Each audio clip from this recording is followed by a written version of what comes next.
Hello and welcome to Writer Rant, author advice in 5 minutes or less because I have to get back to writing and so do you. So I mentioned a little bit at the end of last week's episode, but this week I want to talk about writing what you don't know.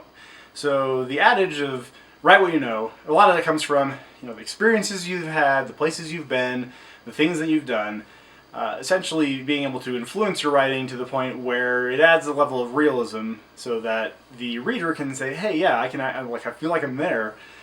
So what if you haven't had that experience? What if you haven't been there? So, case in point, I've had a book that I wrote, about 2 years now ago, and the book deals with interstellar travel, and it deals with pregnancies and giving birth and all that kind of stuff that, honestly, I haven't gone through. I don't know.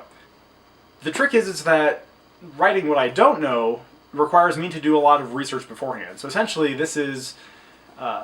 you can write what you don't know, but you have to do your research ahead of time. So Wikipedia and Google are pretty good resources. Wikipedia, even to the point where you can take the sources on the Wikipedia article and kind of dive a little deeper if you want to. For most people's purposes, though, the accuracy of Wikipedia is usually pretty good, especially if you're researching anything like physics or basic kind of facts about places or things. Those are kind of the things that you can research online. You could even, I've said this before in a previous episode, but like if there's some place that the setting of a area that you have this story in, go out and go to the library and get a travel guide for that area. So that way you kind of have a sense of, hey, here are the things to see, here are what tourists kind of go and do, here's kind of what the locals deal with. So that way you kind of add that realism to your writing just through the research you do.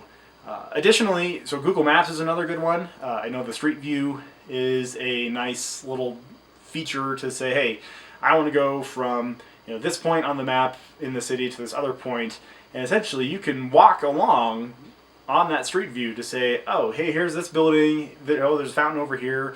So in that way, when you're adding in, let's say your characters are taking that same route, then that way you can add in some details of, hey, this is something here, and there's a point of interest over there. So that way, again, you kind of add some realism to it, and you don't want to drop all of that detail into it. Just some things here and there to kind of, again, add some realism to it. You might even want to go so far as, let's say, somebody, or you can go online and you can probably find somebody who either lives in the place that you're thinking of setting this place, or has had life experiences that you want to include as part of your character. By all means, ask them about their life. People love talking about themselves and their experiences. Obviously, some experiences are going to be a little tough to talk about, to open up about, but at the very least, it doesn't hurt to ask. If anything, you can get. If you do get them to answer some questions, then you add some realism because that's somebody who's lived it. You're essentially writing what they know at that point. And, maybe if you're at a loss for a character, maybe you write them in as a character into your book. At any rate, there's a lot of resources out there. You don't have to just write what you know. If you're sheltered or you haven't been a world traveler, that's fine. You can write fantastical worlds just in your own, in your head and on paper. And yeah, there's a lot of things that people don't know. Maybe you even create something.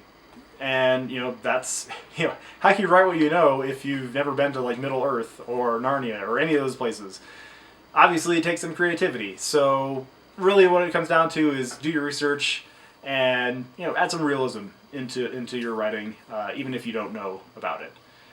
So what about you? What do you think about writing what you don't know? Drop a comment below and tell us if you have any bad experience with that, or if you found it to be kind of a freeing experience. And if you're a reader or a writer, a reviewer, any of those, if you have any gripes with kind of current writing and what you're seeing, trends in common and popular books, by all means, drop a comment below and maybe I'll get to it in a future episode.